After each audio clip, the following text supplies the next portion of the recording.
जिस किसी को भी कभी सांप ने जिंदा निकला है वो जानता होगा कि सांप सिर्फ जिंदा निकलता है, कभी मना नहीं करता। लेकिन इस वक्त मैंने उल्टा एक ब्लैक मम्बा को जिंदा निकलने का फैसला किया। उसके खुरदरे शल्क मेरे गले को चीर रहे थे, फिर भी मैंने दर्द सहते हुए अपने शरीर को जबरदस्ती फैलाया और उसे पूरा निगल गया, क्योंकि पूरी दुनिया पर म्यूटेशन डिजास्टर आने वाला था। दुनिया के 70% जीव म्यूटेटेड मॉन्स्टर्स में बदल जाएंगे और मेरे सामने मौजूद यही ब्लैक मम्बा पिछली जिंदगी में एक भयानक ब्लैक ड्रैगन में म्यूटेट हुआ था। सिर्फ म्यूटेशन शुरू होने से पहले इसे निगलकर ही मैं इसके साथ इवोल्यूशन कर सकता था। इस समय मैं म्यूटेशन डिजास्टर से ठीक 3 घंटे पहले दोबारा जन्म लेकर लौटा था। इसलिए मैं बिना एक पल गंवाए क्लासरूम से भागा और स्कूल के पीछे वाले पहाड़ पर पहुंचकर इस ब्लैक मम्बा को पागलों की तरह ढूंढने लगा। इस बार सिर्फ मैं ही जानता था कि उसका असली नाम क्या था। पिछली जिंदगी में जिसने पूरी मानव जाति पर कहर बरपाया था वही था सुपर आर्मर्ड वॉरियर। अगर म्यूटेशन न हो तो सुपर आर्मर्ड वॉरियर्स के पास आर्मर पावर जागने की संभावना रहती है। पिछली जिंदगी में मैंने आर्मर अवेकनिंग के लिए न जाने कितनी कोशिशें की, लेकिन कभी सफल नहीं हुआ। आधी जिंदगी संघर्ष में गुजरी और आखिर में म्यूटेटेड क्रिएचर्स ने मुझे जिंदा नोच नोच कर खा लिया। लेकिन इस जन्म में मैंने अलग रास्ता चुना। स्कूल के पीछे वाले पहाड़ पर पहुंचते ही मैं ब्लैक मम्बा को ढूंढने में लग गया। 2 घंटे बाद आखिरकार झाड़ियों के बीच मुझे एक पूरी तरह काला ब्लैक मम्बा दिखाई दिया। वह पेड़ की छाया में कुंडली मारकर आराम कर रहा था। मैं सोच ही रहा था कि इसे जिंदा कैसे निगलूं। तभी थोड़ी दूर से एक म्याऊं की आवाज आई। एक ताकतवर टैबी कैट की नजर भी उस ब्लैक मम्बा पर पड़ चुकी थी। उसकी आंखें चमक उठी और वह दबे पांव उसकी तरफ बढ़ने लगी। दोनों के बीच मुश्किल से 30 सेंटीमीटर का फासला बचा था कि ब्लैक मम्बा अचानक बिजली जैसी स्पीड से उस पर टूट पड़ा। लेकिन टैबी कैट उससे भी तेज निकली। उसने पीछे हटते हुए एक ही पंजे से उसे हवा में उछाल दिया। एक बिल्ली और एक सांप, दोनों की जबरदस्त लड़ाई शुरू हो गई। कुछ ही देर बाद चकराया हुआ ब्लैक मम्बा भागने की कोशिश करने लगा। लेकिन क्या टैबी कैट इतनी स्वादिष्ट स्पाइसी नूडल को यूं ही जाने देती? उसने फिर कई जोरदार पंजे मारे। ज्यादा समय नहीं लगा। ब्लैक मम्बा बुरी तरह पिट चुका था। वह जमीन पर पड़ा हल्का हल्का तड़प रहा था और अब उसके पास पलटकर हमला करने की ताकत नहीं बची थी। जैसे ही टैबी कैट उसे खाने आगे बढ़ी, मैं अचानक झाड़ियों से बाहर निकला और जोर से चिल्लाया। बिल्ली बुरी तरह चौंक गई। स्विश की आवाजन के साथ कई मीटर दूर छलांग लगाकर रुकी और मुड़कर मुझे घूरने लगी। मैंने उसकी तरफ देखा तक नहीं। मैंने एक हाथ से अधमरे ब्लैक मम्बा को उठाया और समय देखा। अच्छा हुआ, समय पर पहुंच गया। मैंने राहत की सांस ली। अपने हाथ में पड़े बेहोशी की हालत वाले ब्लैक मम्बा को देखकर ऐसा लग रहा था जैसे मैं अपने सुनहरे फ्यूचर को देख रहा हूँ। दूर बैठी टैबी कैट अब भी मुझे घूर रही थी। अगर यह 2 पैरों वाला इंसान बीच में न आता तो वह अब तक अपनी स्पाइसी नूडल खा चुकी होती। लेकिन मुझे पता था वह कभी उसे खा ही नहीं सकती थी, क्योंकि अभी 59 मिनट 20 सेकंड हो चुके थे। ऑरोरा किसी भी पल आने वाली थी। उसके बाद चाहे उसे ब्लैक मम्बा मिल भी जाता, कोई फायदा नहीं होता। मेरा दिल जोर जोर से धड़कने लगा। आखिरी 20 सेकंड के अंदर मुझे अपने हाथ में पकड़े लगभग 1 मीटर लंबे ब्लैक मम्बा को पूरा निगलना था। जब समय 59 मिनट 30 सेकंड पर पहुंचा, मैंने उसकी खोपड़ी पर कुछ हल्की चोटें मारी, फिर गहरी सांस ली। जैसे ही काउंटडाउन में 20 सेकंड बचे, मैंने देखा कि आसमान का रंग बदलने लगा है। मैं समझ गया, ऑरोरा पृथ्वी के एटमॉस्फेयर में प्रवेश कर चुकी है। मैंने बिना जरा भी हिचकिचाए अपना मुंह पूरी तरह खोला और ब्लैक मम्बा को निगलना शुरू कर दिया। गले को चीर देने वाली तकलीफ सहते हुए मैं उसे एक एक हिस्से में निगलता गया, जब तक कि पूरा ब्लैक मम्बा मेरे पेट के अंदर नहीं पहुंच गया। यहाँ तक कि उसके अंदर पहुंचने के बाद भी मैं महसूस कर सकता था कि वह मरने से पहले आखिरी बार तड़प रहा है। और तभी रंग बिरंगी आंखों को चुभने वाली ऑरोरा बिना किसी आवाज के पूरी दुनिया पर फैल गई। उसी पल मेरे शरीर के अंदर जोरदार धमाका हुआ। तड़पता हुआ ब्लैक मम्बा अचानक जलती हुई आग के सांप में बदल गया। ऐसा लग रहा था मानो वे मेरे शरीर के अंदर ही जल रहा हो। मैं दर्द से चीख उठा। उसी क्षण मेरे जीन्स पागलों की तरह म्यूटेट होने लगे। मेरे पूरे शरीर पर एक एक करके काले ड्रैगन स्केल्स उगाए। मेरे काले बाल देखते ही देखते लाल हो गए। मेरे शरीर का खून मानो आग बन चुका था। हर हड्डी बार बार टूट रही थी और तुरंत जुड़ भी रही थी। मैं साफ महसूस कर सकता था पूरा ब्लैक मम्बा मेरे साथ फ्यूज हो रहा है। पता नहीं कितना समय बीत गया। मेरी रीढ़ की हड्डी से अचानक 2 ब्लैक ड्रैगन्स बाहर निकल आए। मेरे सिर पर ड्रैगन हॉर्न्स उग आए। पूरे शरीर के ब्लैक ड्रैगन से स्केल्स धीरे धीरे स्किन के अंदर समा गए और उनकी जगह हल्के हल्के दिखाई देने वाले ब्लैक ड्रैगन मार्क्स रह गए। मेरे सारे दांत बेहद नुकीले हो चुके थे। यहाँ तक कि 2 ड्रैगन फैंग्स भी निकल आए थे। अपने शरीर में उमड़ती विस्फोटक ताकत और दिमाग में लगातार आती लेगेसी मेमोरीज को महसूस करते हुए मैंने आसमान की तरफ देखकर जोर से दहाड़ लगाई। कामयाब हो गया। मैं अपने शरीर की अजेय शक्ति महसूस कर रहा था। दिमाग में उमड़ती लेगेसी मेमोरीज को धीरे धीरे डाइजेस्ट कर रहा था और खुशी से लगातार दहाड़े मार रहा था। अब मेरे बाल बर्फ जैसे सफेद हो चुके थे। मेरी दोनों आंखें रक्त जैसी लाल थीं।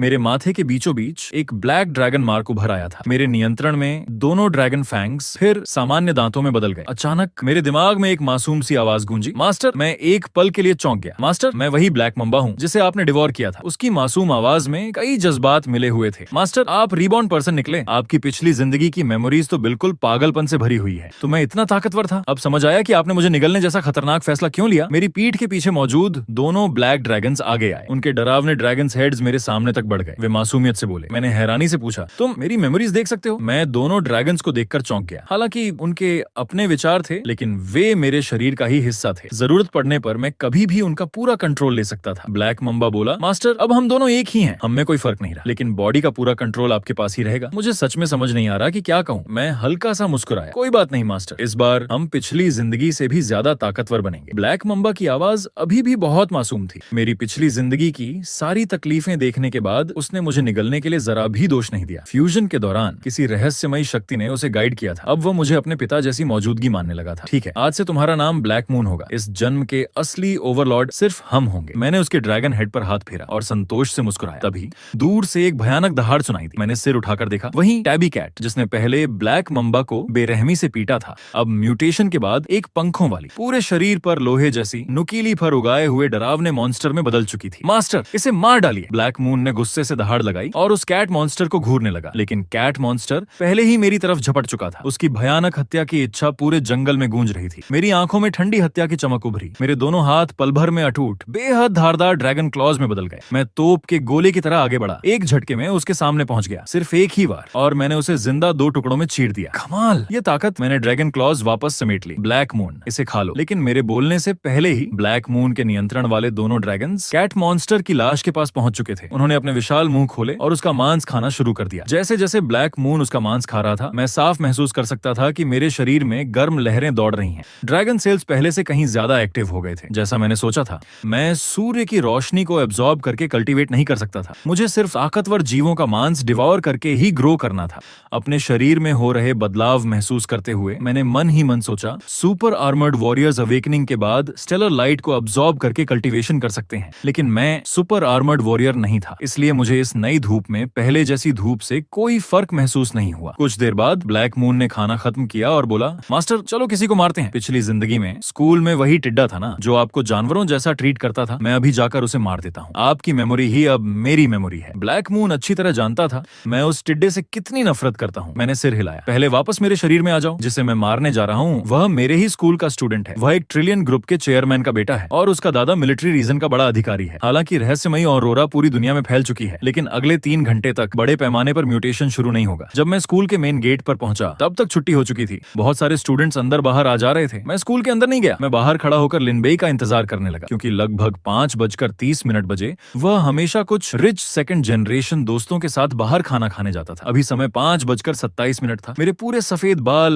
नंगा ऊपरी शरीर और सीने पर बना ब्लैक ड्रैगन मार्क मुझे भीड़ के बीच सबसे अलग बना रहे थे। लोग अजीब नजरों से मुझे देख रहे थे, लड़के भी लड़कियां भी। चारों तरफ फुसफुसाहट शुरू हो गई। मैंने ठंडी हंसी हंसते हुए सिगरेट जलाई। देखते रहो, कुछ ही घंटों बाद रोने की बारी तुम्हारी होगी। दुनिया के 70% जीव म्यूटेट होने वाले हैं। ये सब रैंडम होगा। उस समय हर वॉर जोन खुद को बचाने में लगा होगा। किसी के पास तुम्हें बचाने का समय नहीं होगा। कुछ देर बाद आखिरकार मेरा टारगेट दिखाई दे गया। लिनबेई अपने रिच सेकंड जनरेशन दोस्तों के साथ हंसता बातें करता हुआ स्कूल से बाहर निकला। उसे देखते ही मेरे दिमाग में पिछली जिंदगी का दृश्य ताजा हो गया। भागते समय इन्हीं लोगों ने मुझे मॉन्स्टर्स के सामने धक्का देकर खुद जान बचाई थी। उसी वजह से मैंने अपनी 3 उंगलियां खो दी थी और लगभग मर ही गया था। मेरे चेहरे पर क्रूर मुस्कान उभरी। मैं सीधे उनकी तरफ बढ़ गया। तू कौन है? अच्छे कुत्ते रास्ता नहीं रोकते। एक बिगड़ैल रिच सेकंड जनरेशन ने ठंडी आवाज में मुझे डांटा। लिनबेई ने भी मुझे देखकर हंसते हुए कहा, दफा हो जा। मैंने एक शब्द भी नहीं कहा, सिर्फ एक कदम आगे बढ़ा। उसकी गर्दन बाएं हाथ से पकड़ ली और बिना कुछ बोले उसका दायां हाथ कंधे से उखाड़ दिया। अगले ही पल सुअर की तरह दर्दनाक चीख पूरे इलाके में गूंज उठी। वहां मौजूद हर इंसान स्तब्ध रह गया।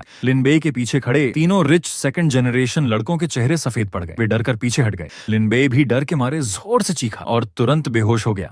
बचाओ, जल्दी एम्बुलेंस बुलाओ। स्कूल से बाहर निकल रहे स्टूडेंट्स, खासकर लड़कियां, डर के मारे चीखने लगी। मैंने किसी की तरफ ध्यान नहीं दिया। मैंने उसका दूसरा हाथ भी उखाड़ दिया। हड्डियां तोड़ देने वाला दर्द उसे फिर होश में ले आया। तू कौन है? हमारी क्या दुश्मनी है? तुझे पता है मैं कौन हूँ? जानता है मेरा दादा कौन है? मेरे साथ ऐसा करने की हिम्मत कैसे हुई? कोई इसे रोको। कई लड़कियां चीखते हुए वहां मौजूद लड़कों से बोली, तुम लोग अभी भी खड़े क्या हो? इसे रोको। तभी एक लड़का गुस्से में चिल्लाया, तुम लोग खुद क्यों नहीं जाती? जो आदमी एक हाथ से किसी का हाथ उखाड़ सकता है, वह एक थप्पड़ में तुम जैसी सेंट सिंड्रोम वाली लड़कियों को मार देगा। मैंने आसपास के डरे हुए चेहरे और चीखों को पूरी तरह नजरअंदाज कर दिया। मैंने लिनबेई को जमीन पर फेंक दिया। तू चाहे कोई भी हो, आज तेरे चारों हाथ पैर तोड़कर ही जाऊंगा। इतना कहकर मैंने उसका एक घुटना कुचल दिया। रुको। जैसे ही मैं दूसरा घुटना भी तोड़ने वाला था, स्कूल के 2 सिक्योरिटी गार्ड्स इलेक्ट्रिक बैटन्स लेकर दौड़ते हुए आ गए। वे मुझे रोकने ही वाले थे कि मैंने उनकी तरफ देखकर ठंडी आवाज में कहा, दूसरों के मामलों में दखल देने का अंजाम जानते हो? अगले ही पल मेरे शरीर से भयानक किलिंग इंटेंट टेंट फूट पड़ा। मेरी बर्फ जैसी ठंडी नजर दोनों गार्ड्स पर पड़ी। वे दोनों वहीं जम गए। उनके शरीर में ठंड दौड़ गई। जो कदम मेरी तरफ बढ़ रहे थे वहीं रुक गए। उसी एक पल का फायदा उठाकर मैंने अपना पैर नीचे दे मारा। लिनबे दर्द से भर्राई आवाज में चीखा। फिर उसकी आंखें पलट गईं और वह पूरी तरह बेहोश हो गया। वाह, कितना सुकून मिला। अपने पिछले जन्म के दुश्मन को अपने हाथों से बर्बाद करने का आनंद मेरे चेहरे पर संतुष्ट स्माइल ले आया। एक सिक्योरिटी गार्ड ने दांत भींचे, इलेक्ट्रिक बैटन उठाया और मेरी तरफ दौड़ पड़ा। इसे पकड़ लो, मैंने उसकी तरफ देखकर ठंडी आवाज में कहा। वैसे भी 2 घंटे बाद तुम मरने वाले हो, तो 2 घंटे पहले मरने में क्या फर्क पड़ता है। मेरी आंखों में हत्या की चमक कौंधी। मैंने एक मुक्का सीधे उसके सीने पर मारा। वह टूटी पतंग की तरह 10 मीटर से भी ज्यादा दूर उड़ गया, जमीन पर गिरा और वहीं मर गया। मैंने मन ही मन सोचा, अगर मैं इसे अभी नहीं मारता तो 2 घंटे बाद यह भी म्यूटेटेड मॉन्स्टर बन जाता। इसे मारकर मैंने एक मॉन्स्टर पहले ही खत्म कर दिया। ये दृश्य देखकर चारों तरफ मौजूद स्टूडेंट्स डर के मारे लगातार पीछे हटने लगे। कोई लॉ एनफोर्समेंट को फोन कर रहा था, कोई एम्बुलेंस बुला रहा था। मैंने सबकी तरफ देखकर ठंडी आवाज में कहा, सब अपने अपने रास्ते जाओ। तुम में से सिर्फ कुछ ही लोग 1 घंटे बाद जिंदा बचोगे, इसलिए ऐसी बेकार बातों की चिंता करने का कोई मतलब नहीं है। अपने पिछले जन्म के दुश्मन से बदला लेने के बाद मुझे ऐसा लगा मानो मेरे दिल का सारा बोझ उतर गया हो। मैंने आखिरी बार ठंडी नजर सब पर डाली और बिना पीछे देखे तेज कदमों से वहां से चला गया। समय शाम के 6 बजे पर आ पहुंचा। अब असली एपोकलिप्स शुरू हो चुका था। हर तरफ चीखें, दर्द भरी पुकारें और डर से भरी दहाड़ें एक के बाद एक चमकते हुए शहरों में गूंज रही थीं। कई लोग अपनी जान बचाकर भाग रहे थे, लेकिन भागते भागते अचानक उनके मुंह से झाग निकलने लगा। अगले ही पल उनका पूरा सिर फट गया। उसकी जगह एक विशाल खून से भरा डरावना मुंह उग आया। फिर उन्होंने बिना किसी हिचकिचाहट अभी कुछ सेकंड पहले तक अपने साथ भाग रहे साथियों को ही निगल लिया। इतना ही नहीं, कई पेड़ भी म्यूटेट हो गए। उनकी सारी शाखाएं और पत्तियां पल भर में सूखकर झड़ गईं। फिर उनकी जगह आंखों वाले डरावने टेंटलस हो गए। जो भी इंसान उनके पास से गुजरता वे उसे तुरंत जकड़ लेते और जिंदा निगल जाते। इस समय मैं 100वीं मंजिल की ऊंचाई पर बने विशाल फ्लोर टू सीलिंग विंडो के सामने खड़ा पूरे शहर को ऊपर से देख रहा था। यह असल नरक था। पिछली जिंदगी में मैं पूरे 8 साल जिंदा बचा रहा। सोचकर ही यकीन नहीं होता। वे मॉन्स्टर्स इतने घिनौने थे कि उनसे निहत्थे लड़ना मेरे बस की बात नहीं थी। इसीलिए मैं इस जन्म में सबसे पहले पिछली जिंदगी का सबसे धारदार वेपन लेने आया था। तभी ब्लैक मून की आवाज मेरे दिमाग में गूंजी। मास्टर, अब क्या करें? पहले कुछ रिसोर्सेज इकट्ठा करें या पहले जू वाले मंकी किंग को अपने साथ मिलाएं। उसी समय ऑफिस के बाहर से एक औरत की तेज चीख सुनाई दी। अगले ही पल प्रोफेशनल सूट पहने एक महिला भागती हुई चेयरमैन के ऑफिस के अंदर घुस आई। उसने घबराकर दरवाजा जोर से बंद किया। सब कुछ करने के बाद उसका पूरा शरीर जवाब दे गया।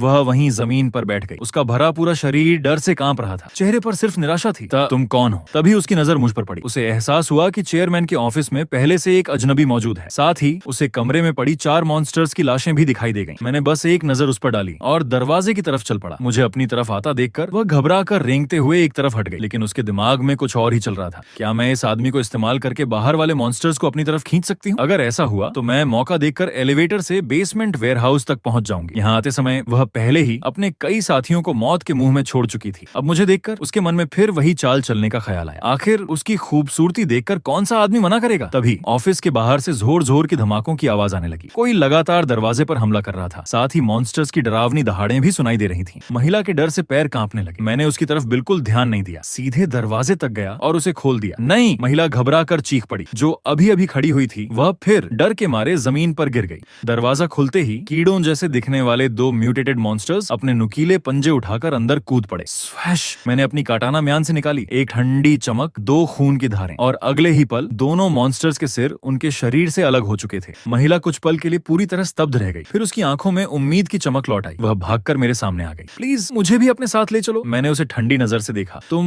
हो कौन? मैंने तिरस्कार से हंसते हुए कहा और आगे बढ़ गया। महिला घबरा कर मेरे सामने आ गई। मैं अपने शरीर के बदले आपके साथ चलूंगी, प्लीज मुझे अपने साथ ले चलिए। ये कहते हुए वह अपने कपड़े उतारने लगी। दूर हट! मैंने ठंडी आवाज में कहा। इस अपोकलिप्स में तुम जैसे लोग सबसे बेकार चीज हो और ऊपर से तुम जैसी इस्तेमाल की हुई औरत मेरे किसी काम की नहीं। मैंने उसे एलिवेटर के बाहर रोक दिया और ग्राउंड फ्लोर का बटन दबा दिया। हरामजादे, तू मुझे मरने के लिए छोड़ रहा है। मैं तुझे श्राप देती हूँ, तेरी लाश का भी नामो निशान नहीं बचेगा। महिला पूरी तरह टूटकर चीखने लगी। कुछ सेकंड बाद एलिवेटर पहली मंजिल पर पहुंचा। दरवाजा धीरे धीरे खुला। बाहर 4 मॉन्स्टर्स खड़े थे। उन्होंने एलिवेटर में इंसान देखा तो खुशी से दहाड़ते हुए अंदर टूट पड़े। मैंने बस एक कदम आगे बढ़ाया, एक तलवार, एक लात और चारों मॉन्स्टर्स ऐसे कट गए मानो तरबूज काट रहा हूँ। मास्टर, ब्लैक मून ने पूछा, अब कहाँ चलेंगे? मैंने शांत स्वर में जवाब दिया, एक अंडरग्राउंड गैंग को अपने अधीन करना है। आखिर अकेले इंसान की ताकत की भी एक सीमा होती है। जिस गैंग को मैं अपने साथ मिलाने जा रहा था उसमें 6-7 सुपर आर्मर्ड वॉरियर्स थे। मैं हुआंगतियन बिल्डिंग से बाहर निकला और कुछ ही छलांगों में रात के अंधेरे में गायब हो गया। उसी दौरान ब्लैक मून लगातार उन म्यूटेटेड मॉन्स्टर्स की लाशें डिवॉर करता जा रहा था। अजीब बात यह थी कि मेरा भूखा पेट धीरे धीरे धीरे भरने लगा। अगर ब्लैक मून मॉन्स्टर्स को डिवोर करता है तो मानो मैंने खुद उन्हें खाया हो। इसका मतलब पूरी दुनिया के लगभग सभी म्यूटेटेड मॉन्स्टर्स अब मेरा फूड बन चुके थे। मेरे चेहरे पर हैरानी भरी खुशी उभर आई। शायद अब मैं पूरी तरह इंसान नहीं रहा। जब से मैंने अपनी पीठ के दोनों ड्रैगन्स बाहर निकाले थे, कोई भी म्यूटेटेड मॉन्स्टर मुझ पर हमला करने की हिम्मत नहीं करता था। वे मुझे देखते ही उल्टा जान बचाकर भाग जाते थे। हालांकि भूख तो पूरी तरह खत्म हो गई थी, लेकिन प्यास अब भी लगती थी। मैं पानी ढूंढने ही वाला था कि अचानक दूर सड़क से लगातार गनफायर की आवाज आने लगी। अगले ही पल मैं रात के अंधेरे में गायब हो गया। कुछ ही छलांगों में मैं गनफायर वाली जगह पहुंच गया। वहां एक सुपरमार्केट के बाहर करीब 20-30 पूरी तरह आर्म्ड सोल्जर्स चारों तरफ से उमड़ते हुए म्यूटेटेड मॉन्स्टर्स पर लगातार गोलियां बरसा रहे थे। गनफायर, मॉन्स्टर्स की दहाड़ और चीखें सब मिलकर पूरे इलाके को हिला रही थी। फायर, कोई डरना मत, बुलेट्स बर्बाद मत करो, सीधे इनके सिर पर निशाना लगाओ। इन मॉन्स्टर्स को खत्म करके सुपरमार्केट का आयरन गेट बंद कर देंगे, फिर मेन फोर्स के रेस्क्यू का इंतजार करेंगे। लेकिन मॉन्स्टर्स की संख्या इतनी ज्यादा थी कि वे खत्म होने का नाम ही नहीं ले रहे थे। कुछ मॉन्स्टर्स को मारने के लिए दर्जनों गोलियां लग रही थीं। धीरे धीरे सोल्जर्स के चेहरे पर घबराहट साफ दिखाई देने लगी। तभी अंधेरे के अंदर से एक बेहद तेज नुकीला टेंटल बिजली की तरह निकला। उसने एक ही झटके में 3-4 सोल्जर्स के शरीर आर पार कर दिए, फिर उन्हें घसीटकर अंधेरे में ले गया। बुरा हुआ, अंधेरे में कोई और भी ज्यादा ताकतवर मॉन्स्टर छिपा है। कैप्टन का चेहरा उतर गया। उसने तुरंत उस दिशा में 2 ग्रेनेड्स फेंके और लगातार गोलियां बरसाने लगा। सुपरमार्केट के अंदर 100 से ज्यादा सर्वाइवर्स एक दूसरे से चिपके बैठे थे। बाहर की गनफायर, मॉन्स्टर्स की दहाड़ और चीखें सुनकर हर कोई डर से कांप रहा था। जब लगभग 20-30 सोल्जर्स की ये टीम अपनी आखिरी बुलेट्स तक पहुंचने वाली थी, तभी उन्हें घेर कर हमला कर रहे सारे मॉन्स्टर्स अचानक रुक गए। फिर वे एक एक करके पीछे हटने लगे। सभी की नजर एक ही दिशा में टिक गई। क्या हो रहा है? एक सोल्जर ने घबरा कर पूछा। कहीं कोई इससे भी ज्यादा खतरनाक मॉन्स्टर तो नहीं आ रहा? सबके सिर सुन्न पड़ गए। उन्होंने अपने वेपन्स उसी अंधेरे की तरफ तान दिए। अगले ही पल सैकड़ों मॉन्स्टर्स अपने आप 2 हिस्सों में बढ़ गए। उन्होंने बीच में एक रास्ता छोड़ दिया। यह दृश्य देखकर हर सोल्जर के हाथ कांपने लगे। जो मॉन्स्टर आते ही इतने सारे मॉन्स्टर्स को रास्ता छोड़ने पर मजबूर कर दे, वह निश्चित ही कोई बेहद ताकतवर बॉस मॉन्स्टर होगा। लेकिन कुछ सेकंड बाद सभी लोग एक साथ स्तब्ध रह गए, क्योंकि अंधेरे से बाहर आने वाला कोई मॉन्स्टर नहीं था, बल्कि एक बिल्कुल सामान्य इंसानी शरीर वाला युवक था, जिसकी पीठ के पीछे 2 डरावने ड्रैगन हेड्स वाले विशाल पंजेनुमा ड्रैगन्स लहरा रहे थे।